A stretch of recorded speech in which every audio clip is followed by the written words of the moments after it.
श्रोतेहो नमस्कार. आजच्या मुलाखतीमध्ये आपल्यासोबत आहेत एक सेवाभावी व्यक्तिमत्व, ज्यांनी समाजातील गरजूंसाठी काम करत अनेकांच्या आयुष्यात सकारात्मक बदल घडवला आहे. महिला सक्षमीकरण, दिव्यांग व्यक्ती आणि मुलांसाठी त्यांचं कार्य खरोखरच प्रेरणादायी आहे. या सर्व कार्याचा समाजाने आणि शासनाने गौरव केला आहे. तसंच त्यांना विविध पुरस्कारांनी सन्मानित केलं आहे. तर आज आपल्या आकाशवाणी सिंधुदुर्ग नगरी केंद्राच्या स्टुडिओमध्ये रेखाताई गायकवाड आलेल्या आहेत. रेखाताई, तुमचं स्वागत आहे. नमस्कार. नमस्कार. प्रत्येक व्यक्तीच्या आयुष्याची जडणघडण ही त्याच्या बालपणातून होत असते. त्या संस्कारांचा आणि अनुभवांचा पुढील प्रवासावर मोठा परिणाम होतो. तर रेखाताई, आपल्या बालपणाबद्दल आणि त्या काळातील आठवणींबद्दल काय सांगाल? बालपणीच्या आठवणी म्हणजे 45-46चा माझा जन्म. त्यावेळेचं वातावरण अतिशय वेगळं. मुलींनी किती शिकायचं, मुलींनी हे करायचं नाही, ते करायचं नाही, अशा काळात माझा जन्म झाला. अच्छा. पोलीस खात्याचे माझे वडील होते हां. आणि ते जमादार होते आणि काका इन्स्पेक्टर होते. त्यामुळे त्या शिस्तीत माझं सगळं बालपण गेलं. हां. अगदी काही विचारायला नको, मनासारखी एक गोष्ट कुठली करता आली नाही. हां. कारण तिथे हे होतं, हे मुलींनी करायचं नाही, ते मुलींनी करायचं नाही, मुलींनी बाहेर जायचं नाही जास्त, संध्याकाळी 7च्या आत घरी यायचं वगैरे, हां. हां. असं सगळी बंधनं होती. पण त्या बंधनातून भावंडावर नितांत प्रेम माझं. माझी 5 भाऊ आणि 1 बहीण, हां. अशी आमची भावंड. त्यांच्यावर अगदी प्रेम करत आईवडिलांच्या सहवासात मी चांगली राहिले. आणि त्याच वेळेला मॅट्रिक SSC झाल्यानंतर जून 64ला SSC झाले मी. अच्छा. ताबडतोब माझ्या लग्नाची घाई करण्यात आली. SSC झाल्यानंतर? हो, म्हणजे रिझल्ट हातात. कारण शाळेमध्ये सगळ्या क्षेत्रात माझा पुढाकार होता. खेळामध्ये, गाण्यामध्ये, भाषण करण्यामध्ये, वक्तृत्व स्पर्धेमध्ये. आणि मला कॉलेजचे प्रिन्सिपल नेहमी सांगायचे, गडकर, तू गडकर माझं आडनाव तिकडचं, तू कॉलेजमध्ये जायला पाहिजेस, तुझ्यासारख्या मुली घरी बसून नाही चालणार. बरं. पण मला काही कॉलेजमध्ये घालणार नव्हते, कारण मुलींनी जास्त शिकायचं नाही, असं काहीतरी त्यांच्या मनात होतं. आणि SSCचा रिझल्ट जूनमध्ये आणि लग्नाची पत्रिका. एक चांगलं स्थळ आलं डॉक्टरचं, शिरोडामध्ये ते प्रॅक्टिस करत होते. अच्छा. हां. आणि घरातली माणसं एवढं चांगलं स्थळ असताना नकार का द्यायचा, असं म्हणून नाही करून बसले. सुरुवातीला माझा बंडखोर स्वभाव होता. ऐकायचं नाही तर दुसबसत बसायचं. आणि तुम्ही तयार झालात त्या लग्नाला? नाही, त्या लग्नाला मी तशी तयार नव्हते, परंतु काकांची अतिशय कडक शिस्त. बरोबर. आणि त्याच्यामुळे मला माझा नाईलाज झाला.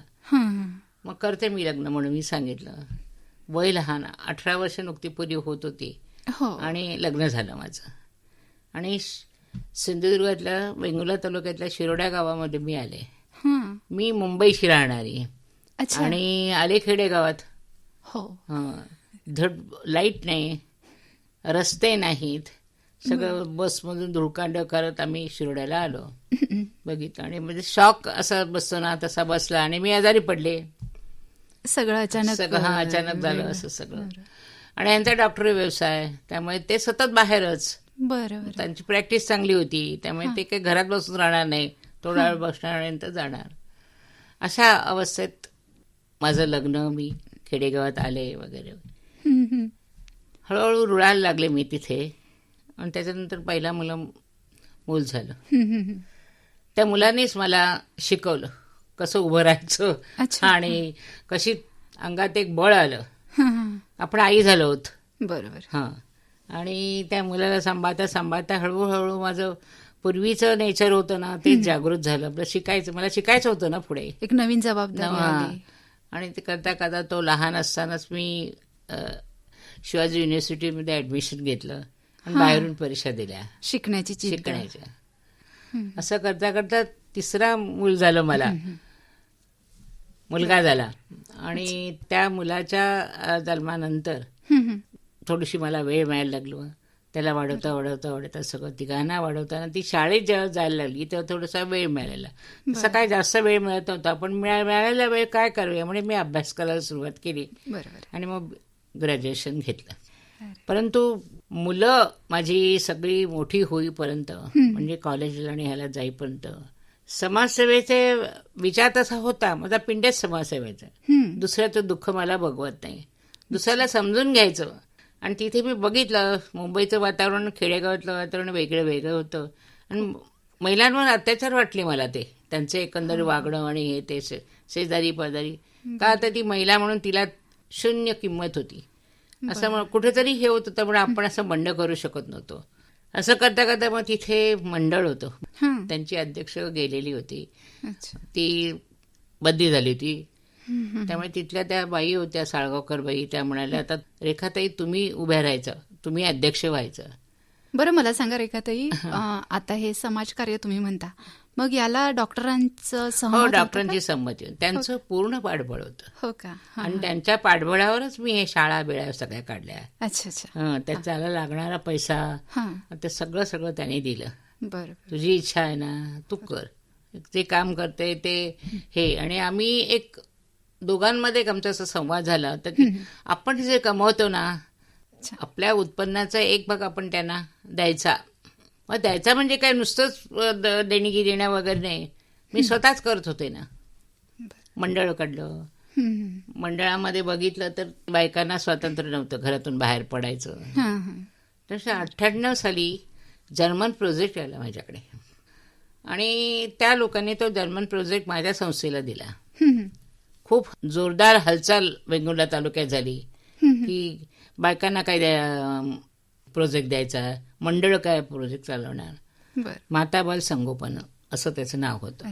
98 साली मला इंडो जर्मन प्रोजेक्ट मिळाला आणि ती दिशा मला मिळाली. म्हणजे टर्निंग पॉइंट म्हणतात माझ्या आयुष्याचा, तो तिथे आला. म्हणजे कार्यक्रम कसे करायचे, मेळावे कसे घ्यायचे, कोणाची लेक्चर कशी अटेंड करायची. शहरात आम्ही गेलोच नाही ना कधी. आणि त्या जर्मन प्रोजेक्टच्या निमित्ताने मोठी मोठी माणसं मला भेटली आणि माझे विचार त्यांनी ऐकले, त्यांना ते फार आवडले सगळ्यांना.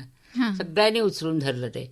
आणि प्रत्येक ठिकाणी मी वेंगुर्ला तालुक्यात काम करायचं हे केलं. त्यावेळेला मी जवळ 400-500 बचत गट तयार केले होते. आणि त्या माध्यमातून मला सगळं असं हे झालं की कुठं कुठं काय काय आपण काय करू शकतोय हे होतं. आणि ह्याच्यासाठी सगळ्याचंही पाठबळ आणि प्रोत्साहन माझ्या यजमानांचं होतं. त्यांनी मला कधी असं हे नाही केलं की आता तू इकडे कुठे गेली, रात्र झाली तुला यायला वगैरे, असं कधी एवढी बंधनं नाही घातली. बरं ताई, बालपणी मिळालेले संस्कार आणि अनुभव आयुष्याला दिशा देतात, हे तुमच्या अनुभवातून जाणवते. बरं, समाजासाठी काहीतरी करण्याची भावना ही एखाद्या प्रेरणेतून निर्माण होते. तर रेखाताई, आपल्या सामाजिक कार्याची सुरुवात कशी झाली आणि या क्षेत्रात काम करण्याची प्रेरणा आपल्याला कुठून मिळाली? ती माझ्या रक्तातच होती. मला लहानपणापासून मी अशी बंडखोर होते. म्हणजे मला असं कोणी दुसऱ्याची भांडणं चालली असली, आपला काही संबंधच नाही, पण ती जाऊन मध्ये पडायचं. बरोबर, ज्याची योग्य बाजू आहे ती घेऊन आपण सोडवायचे. असं शेजारी पैजारी पण काहीतरी भांडणं, तेव्हा आमची पोलीस साईन असतं ती असायची. आईच्या बरोबर मी असायची पुढे. भिशी काढली, बायकांना जमा करण्याचा प्रयत्न केला, बायकांना बाहेर काढण्याचा प्रयत्न केला, पण ह्या गोष्टीला कुठे आकार येत नव्हता. ते केलं, ठेवलं, झालं, संपलं की आम्ही घरी गेलो. थोडी मी राजकारणात गेले. राजकारणात मला काय वाटलं, कशासाठी गेले तर कुणाचा तरी आधार असावा आणि एवढ्याच योजना आहे ते आहे हे मिळण्यासाठी त्यांचा फायदा होईल. पण तिथे बघितलं तर तिथेही समाधानकारक हे नाही. माझ्या स्वभावाला कोणीच हे करून घेईना. माझं म्हणणंच असं असायचं, ती योजना त्या लोकांसाठी आहे ना, मग त्याचे सगळे फायदे त्या लोकांना मिळायला पाहिजे, त्यातला एकही पैसा हलता कामा नये. बरं, महिलांना सक्षम आणि स्वावलंबी बनवण्यासाठी आपण केलेल्या कार्याबद्दल काय सांगाल? तसंच महिला मंडळाच्या माध्यमातून कोणते उपक्रम राबवले? महिला मंडळाच्या पहिला बचत गट आमचाच झाला. 1998 साली सिंधुदुर्ग जिल्ह्यातला पहिला बचत गट. अच्छा. ही संकल्पना सुचत नव्हती इथे. लोकांना किती समजून सांगितलं तरी कोणी त्याचा भाग घेत नव्हतं. बरं, त्या बचत गटात मग महिला किती तुम्हाला मिळाल्या असतील? महिला पुष्कळ मिळाल्या मला. नंतर राहिला नाही कोणी, पण एक 10 महिलांचा गट मी स्वतः केला. अच्छा. माझी प्रेरणा आणि त्या बायकांचे 10,000 रुपये भरून मी बचत गट तयार केला. अच्छा. एक बचत गट एक शाळा काढू शकतो हे मी सिद्ध करून दाखवलं. आजची ती माऊली कर्णबधी निवासी विद्यालय आहे ना, ह्या बचत गटाच्या माध्यमातूनच मी सुरू केली. हो का? जागेचा प्रश्न होता तो डॉक्टर गायकवाडने सोडवलाच होता, कारण आम्हाला आमचं हॉस्पिटल होतं. त्यातली कोणी थोडीशी जागा, पुढची जागा बांधून दिली, सोडलेली जागा त्यांनी बांधून दिली मला. असं पडेल तिथे सहकार्य असं त्यांचं होतं. त्यामुळे ह्या महिलांच्या आधाराने मी त्याच म्हणजे माझा योगायोग म्हणायचा की मला संधी म्हणायची त्या चालून आल्या. बरोबर. हां, मुंबईचं एक स्कूल, आपलं पुण्याचं एक स्कूल आहे, त्यांनी आम्हाला एक पत्र पाठवून सांगितलं तिथे एखादी कर्णबधिर शाळा तुमच्या इथे सुरू करता येतील काय. आमच्या सिंधुदुर्ग जिल्ह्यामध्ये आता महिला बाल कल्याण वगैरे आहे, त्या नुसतं समाज कल्याणच होतं. आणि त्यावेळेला खंदारे नावाचे ग्रस्त आमचे हे होते पर्यवेक्षक. त्यांच्या सहकार्याने पहिलं सहकार्य आम्हाला एक कार्य, अपंगांचं सहकार्य कसं मिळालं. काय माझ्या घरात तर कोणी अपंग नाही आहे आणि अपंगाविषयी काय माहितीच नाही ना, असं त्यांच्याकडून मला सहकार्य मिळालं. आणि मी अपंग त्यांची पुण्याची संस्थेची आधार घेऊन आमच्या ह्या शिरोडा गावामध्ये पहिली लहान मुलांची कर्णबधिर शाळा सुरू केली. पण ताई, महिला मंडळाच्या माध्यमातून कोणते उपक्रम राबवले तुम्ही? ते एक चकली शंकरपाळी ही इतकी मोठ्या अजूनही जिल्ह्यात आम्ही करतो. ज्यावेळेस संधी मिळेल ना त्यावेळेला आम्ही चकली करतो. एखाद्या आम्हाला पैशाची खूप अडचण आली त्या बायकांना, आणि त्या ज्या बायका होत्या ना, 2-3 बायका आमच्या महिला मंडळ मधल्या, त्या तिघी माझा आधारस्तंभ झाल्या त्या. मी शाळा सुरू केली पहिली, आणि त्यावेळेला त्यांचं करणार कोण मुलांचं? स्टाफ ठेवणं शक्य नव्हतं. शिक्षक एक आणला होता आम्ही फक्त, बाकीचं काम आम्हालाच करायला लागलं. मग त्या बायका आमच्या केअरटेकर पण होत्या, स्वयंपाकी पण होत्या आणि सगळंच होत्या. त्या बायका अजूनही नोकरीला आहेत. 50 रुपये त्यांना रोज देताना कठीण होतं. आज 65,000 ते 70,000 रुपये पगार घेत आहेत, रिटायर व्हायला आले. तर हे माझं मोठं काम महिला मंडळाच्या माध्यमातूनच झालं. खूप छान, खूप सुंदर. म्हणजे आश्चर्य, मी पण काही काही वेळा वळून बघते त्यावेळेला म्हणते अरे बाबा कसं काय आपल्या हातून झालं. पण ते घडवलं म्हणजे मी एकटीने घडवलं नाही, त्याला सहकार्य सगळ्यांचीच मिळाली. पण निमित्त होत गेलं आणि ती शाळा 80 मुलांची सिंधुदुर्ग जिल्ह्याची पहिलं स्कूल सुरू झालं अनुदानित. आज जवळजवळ 30-35 माणसं तिथे बाहेरून, म्हणजे शिक्षक, शिक्षिका, इतर केअरटेकर वगैरे आहे, सगळेजण आहेत. एवढे जणांचा रोजगार तिथे सुरू झाला आणि हे फार समाधानाची गोष्ट आहे. हे महिला मंडळ घडलं, महिला मंडळाच्या सहकार्यानेच घडलं. खरंच महिलांना केवळ मदत न करता त्यांना स्वतःच्या पायावर उभं करणं. त्या महिला पण इतक्या म्हणजे हे आहेत की ताईने आम्हाला इथे आणलं आणि म्हणून आम्ही इथं, त्यांचे संस्कार चांगले झाले. खरंच म्हणजे आपलं कार्य हे खरोखरच कौतुकास्पद आहे आणि आपल्या या प्रयत्नांमुळे अनेक महिलांना नवी दिशाही मिळाली. नवीन दिशा. फक्त ते काय होतं, आता योजना पुष्कळ निघालेल्या आहेत, इतके बचत गट, पण स्वतंत्रपणे हातात काम घेऊन करायला कोणी तयार होत नाही. कुठेतरी एखादा बचत गट काम करते. मग हे दुःखदायक गोष्ट मला वाटते. आणि मी त्यांना पत्र पाठवून बोलवते, त्यांना भेटायला जाते, पण माझे विचार कुणाला पटत नाही. पण ह्या विचाराच्या आणि ह्याच्या पलीकडेच मी गेलेले आहे, कारण मी स्वतः माझा पिढ अध्यात्मातला आहे. समाजातील प्रत्येक घटकाला समान संधी मिळावी हीच खरी मानवतेची ओळख आहे. तर दिव्यांग व्यक्ती आणि मुलांसाठी काम करण्याचा विचार आपल्या मनात कसा आला? तेच दिव्यांगांचं म्हणजे कर्णबधिर शाळा इथं जिल्ह्यामध्ये तुमच्या गावात एक काढूया शाखा म्हणून पुण्याच्या एका शाळेने आम्हाला पत्र दिलं. त्यावेळेला काय काम करायचं म्हणून केलं. ते काही हे नव्हे, संधी. हे काय झालं बघूया तर खरं. आपण कल्पना नव्हती शाळेचं किती हे होईल आणि किती खर्च होईल आणि काय, कसलाही अंदाज नसताना धाडसी निर्णय त्यावेळेला मी घेतला. आणि ती शाळा त्यांच्या याच्यामुळे माझ्या मनात आलं की घेऊया ना. त्यांनी आम्हाला एक माणूस पाठवून दिला माझ्याबरोबर, रिटायर समाज कल्याणातला झालेला, इकडे शिरोड्याला. आणि ते आमच्याकडे वर्षभर राहून त्यांनी आमची शाळा व्यवस्थित करून दिली, शाळेला लायसन मिळवून दिलं. बरं, मग सुरुवातीला तुम्हाला किती दिव्यांग व्यक्ती किंवा मुलं? हो, जिल्ह्यातली जवळजवळ 50च्या घरात मुलं होती. तरी ते किती साल असेल? 2001-2च्या सुमारास असणार. अच्छा. आणि तिथपासून ती शाळा स्वतःच्या नंतर सरकारी 15 वर्षानंतर आम्हाला ग्रँट सुरू झाली. अच्छा. त्या 15 वर्षापर्यंत आम्ही स्वतः ती शाळा चालवली. अरे वा. खूप खर्च, जेवण खाऊन सगळं हो. सगळं, त्यांचं आरोग्य, आमचं हॉस्पिटलच होतं ते त्या गोष्टी त्या वेळेला होऊन गेल्या. नवीन उपक्रम सुरू करताना अनेक आव्हानांना सामोरं जावं लागतं, पण जिद्द आणि चिकाटीने ती पार करता येतात. तर दिव्यांग मुलांसाठी संस्था किंवा उपक्रम सुरू करताना कोणत्या अडचणींचा सामना करावा लागला ताई? इथे सिंधुदुर्गातल्या की ज्यांच्याकडे लहान मुलं आहे त्याआधी आपलं मूल मुकं आहे हे सांगायलाच ती माणसं लाजायची. हा, हे महत्वाचं आहे. तेच नाही ते बोलणार ना. ती म्हातारी आजी असायची ना, तेव्हा ह्यो कितक्या साले बोललो, हा. ह्यो कितक्या साली चाललो, तसंच असं म्हणजे अजून बोलतं. हो, तो असं आहे तर ते मान्य करत नव्हत्या हो, हो. असं. आणि मग शाळेत जेव्हा शिकवायला ते मुलं 6-7 वर्षाची मुलं पहिल्या वेळेस शाळेत यायला पाहिजे ना. हो. मग प्रत्येक वेळेला ही आजी तिथे आडवी असायची. म्हणजे अगदी मी स्वतः जायची ते शाळेत. हा. धर्मन प्रोजेक्टच्या वेळेला मला रिक्षा दिली गेली. अच्छा. आमचे श्रम बघून बरं. की तुम्ही आम्ही रिक्षा सांगितली, त्यांनी दिली आम्हाला. आणि त्या रिक्षेतून आम्ही रिक्षा देऊन नुसतं नाही तर ड्रायव्हर सुद्धा दिला. एवढं त्यांचं जर्मन प्रोजेक्टचं खूप मला सहकार्य. त्यांनी मला ओळखलं की काय काम करतायत त्या.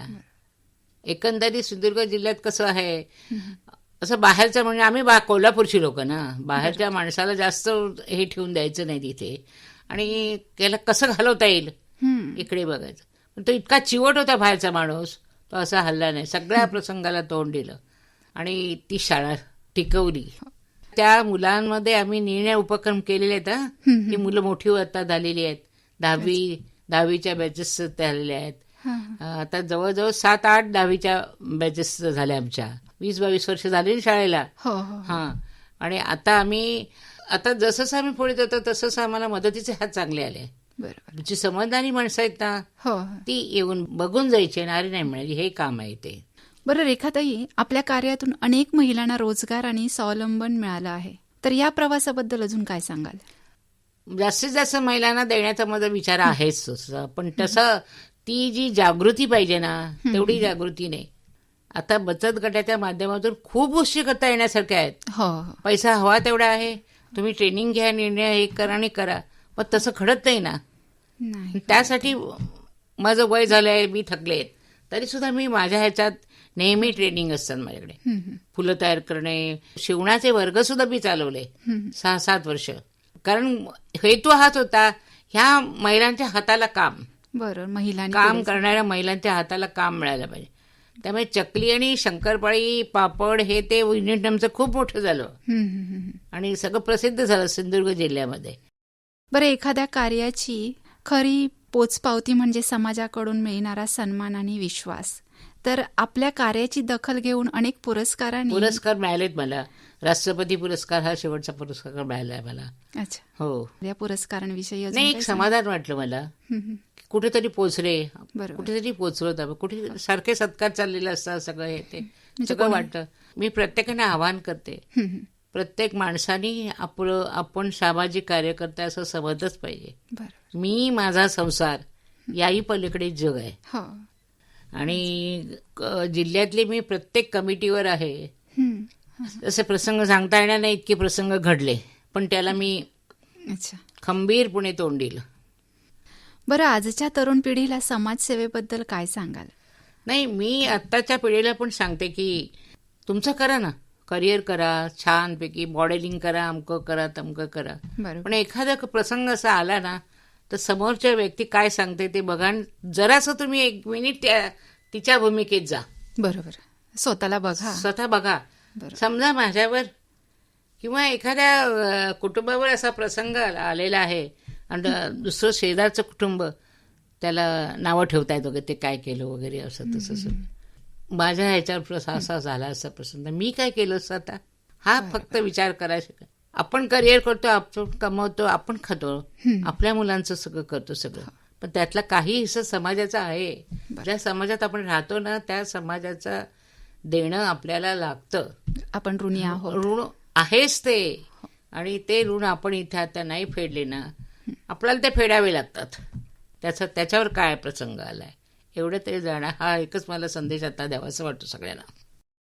तर रेखाताई, आपल्या कार्यातून सेवा, संदेश आणि समर्पण यांचा सुंदर संगम पाहायला मिळतो. आपल्या प्रेरणादायी प्रवासाबद्दल आकाशवाणी सिंधुदुर्ग नगरी केंद्र आणि श्रोत्यांतर्फे मनःपूर्वक धन्यवाद. थँक्यू.